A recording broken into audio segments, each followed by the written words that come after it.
He is none other than Melvin Ingram back here on the Rich Eisen Show. How you been, Melvin? You there, Melvin? Hang on. He's talking to Gus Bradley. Okay. I'm just trying to break those two up. Okay. Okay. Come on, Handing man. him the phone right. Wait, Bradley. They're Bradley, Rivers, and Ingram right now having a nice little powwow. Are they really? Oh, wow. Just put the phone in the middle of it. Yeah. Put the phone right in the middle of it. Hello. Hey, Melvin, you there? Yes, sir. Hey, how you doing? Okay, we're on the air live. I don't mean to bust up. Were you talking to your DC and Phillip Rivers? Is that what you were doing right there? Yeah, we was having a little friendly conversation.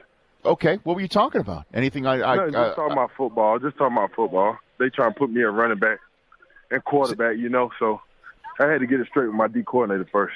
What would your play be if you were at quarterback, Melvin? Oh, I'd probably go 5 wide and air it out. So you'd spread out the defense, is what you're saying? Yeah, I'm gonna spread it out and 5 wide, air it out. Probably throw for 600-700 a quarter. Okay. No, I understand. Well, I don't know if you saw, Mohamed Sanu, he threw a touchdown pass to Julio Jones. You could do that, right? Yeah. My boy Mohamed's 6 for 6 right now. One of the best quarterbacks in the league right now. Passer rating through the roof. Now, and plus you could move around better than Phillip, right? I mean, let's be honest definitely. Here. I'm a magician in that pocket. Mm-hmm. Have you ever thrown a pass at any part of your career, anywhere? Yeah, definitely. High school. What'd you do? Yeah. I was throwing. I started off playing quarterback. Come on now. Yeah. You first started playing quarterback? Melvin Ingram, a first variety hunter of quarterbacks in the National Football League, started out playing quarterback. You better tell these boys I win all the quarterback challenges around here. Mm-hmm. I love it. All right, so let's get into the mix here for the Los Angeles Chargers. Before we get to your current game and your current status, I want to go back to this because I'm calling you from inside AT&T Stadium where you spent Thanksgiving against the Dallas Cowboys. Now, what did you see in the Dallas Cowboys that you thought you and Bosa and everybody else could exploit, Melvin? Us, we really don't see what we see, and then we know what we got in us.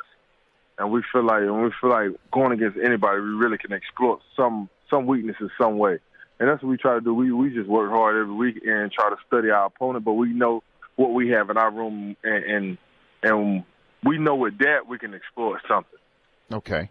Now, that sounded like a high road comment to me. I'll be very honest with you, Melvin. No, it ain't a high road comment. It's just confidence in our room.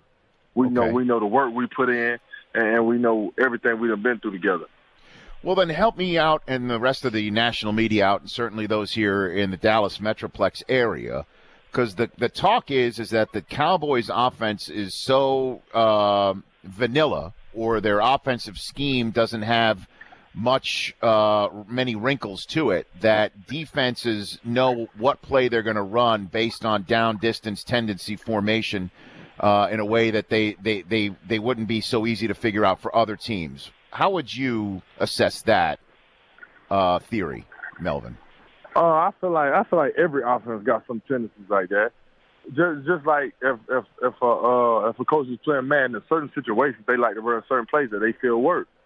So going from film study to really breaking all that down, you really find that out about every offense got some of those tendencies, no matter what offense or who you playing against. So Dallas isn't as easier to figure out as anybody else, is what you're saying? No, I wouldn't say Dallas is just an open book. I definitely wouldn't say that.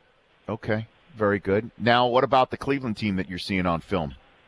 A very talented team. That's what I see. A great football club that play hard no matter what. Just looking at everything they done been through in the last couple of years, and to see the way they play is crazy. Like they play lights out for 4 quarters no matter what. And I just feel like they just ain't had some of the breaks, some of the breaks to win some of those close games. And we done been through our share of those too. So we approaching this just like every other game, man. It's a great game. I feel like it's gonna be a great game on Sunday. It's gonna be a hard fought game, and we're gonna try to come out on the win the end of that. You're not just trying to talk up an opponent with 0 losses, 0 wins? Nah. I'm 100% telling the truth. Okay, you're seeing that on film. So, yes, sir. How is this team different from the team that started 0-4 and went into MetLife and got their first win and have only lost a couple of times since? We started making those plays in the end. That's the thing. It was we we start really making the plays that count at the end of the game. Because, like, in every football game, it's a couple of little plays that determine the outcome of the game.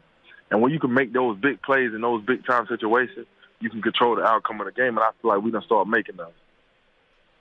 Okay. And are you aware that the Chargers bandwagon is filling up fast? Are you aware of that? No, I ain't really into that. I'm into the people in this locker room. So the thing is, if you start getting caught up in that stuff, you'll be somewhere you don't want to be. Because when it was going bad, everybody said nobody was with us, and I'm not sitting here once saying it's going good right now. So I really don't know what's going on with the bandwagon thing. I'm just riding for the men in this locker room. What's your relationship with Bosa like? We got a great relationship. He's like a younger brother to me. We talk every day. We grind together every day. We got a great relationship. Well, I mean, what do you talk about? Everything, really. Life, football, everything. What life? What life? Huh? What part of life do you talk? I don't think Bosa has kids. I know you have. I know you're a dad, but what are you talking about? It's just everyday life. Just what normal people talk about. The same stuff you talk about with the people that's around you in that stadium. You got some friends in there that y'all just have general conversations about life.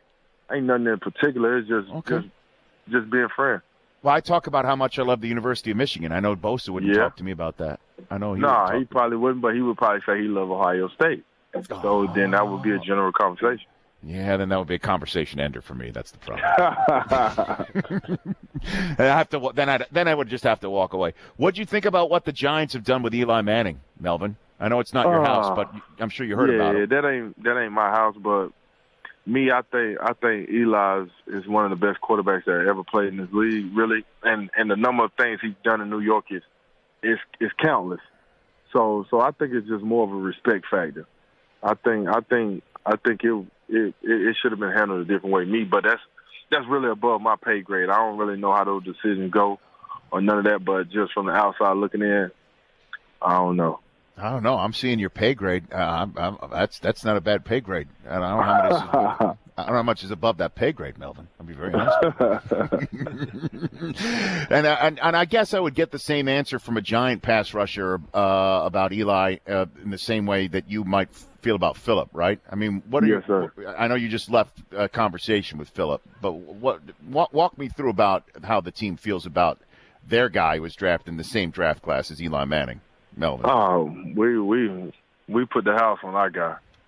Our guy, he's one of the best to do it too. Very experienced, no coverages and everything. Know the offense like the back of his hand, and that's who we're going to war with no matter what.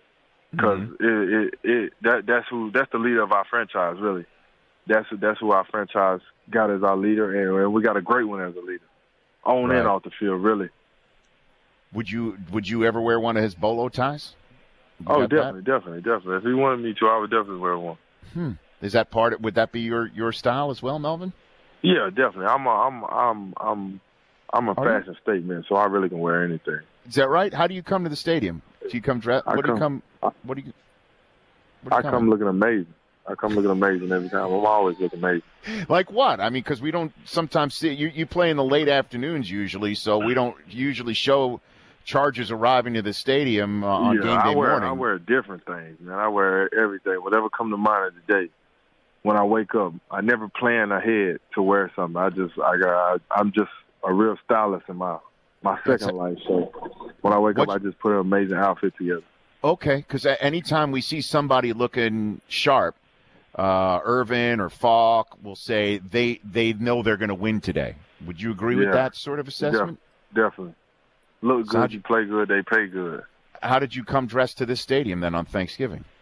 I came looking amazing, really. Definitely. I would have to say No, do you not remember what you wore to the stadium? Is that what you're saying? Come on now. I had on like a white collar shirt with some blue and red pants with some white and red shoes. That does sound amazing. I got to tell you. Definitely. All right, well, I didn't mean to take you away from your conversation with your coordinator and with Phillip. So go back. But I really enjoy our chats. Next one's got to be in person in Los Angeles. Okay, Melvin? Yes, sir. Definitely. Okay, you got it. It's Melvin Ingram.